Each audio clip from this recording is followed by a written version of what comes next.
তিনি প্রশান্ত করবেন। আল্লাহ এই মানুষটার উপরে বিগত 17 বছরে যারা জুলুম করেছে, এই মানুষটাকে যারা আমাদের দেশ ছাড়া করেছে, আল্লাহ আপনি তাদেরকে দেশ ছাড়া করিয়ে রেখেছেন। এবার বাংলাদেশের মানুষ অপেক্ষমান আছে।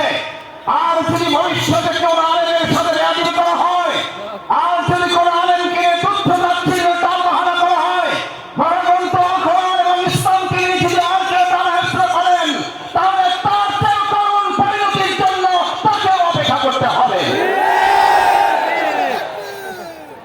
সুতরাং এই বিশাল লক্ষ লক্ষ মুসলিম জনতার সাক্ষী মাহফিলে যে যেখানে আছেন, আপনাকে শুধু সিসি ক্যামেরা আর এই বাংলাদেশের ক্যামেরাগুলো আপনাকে ফলো করছে না, আপনাকে ফলো করা হচ্ছে আরশে আজিম থেকে। হাজার হাজার লক্ষ লক্ষ ফেরেশতা এই সুন্দর মাহফিলকে রেস্টন করে আছেন। আপনার প্রত্যেকটি কর্মকাণ্ড আরশে আজিমের ক্যামেরায় বন্দী করা হচ্ছে।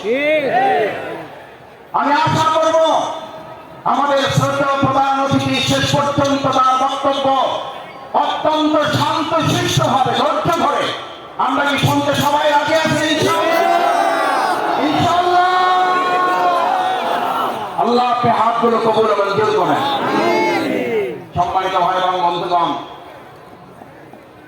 আল্লাহ সুবহানাহু ওয়া তাআলা বলেন, أعوذ بالله من الشيطان الرجيم بسم الله الرحمن الرحيم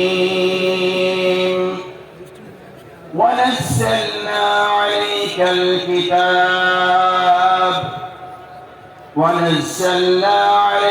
الكتاب تبيانا لكل شيء وهدى ورحمة وبشرى للمؤمنين. سبحان الله.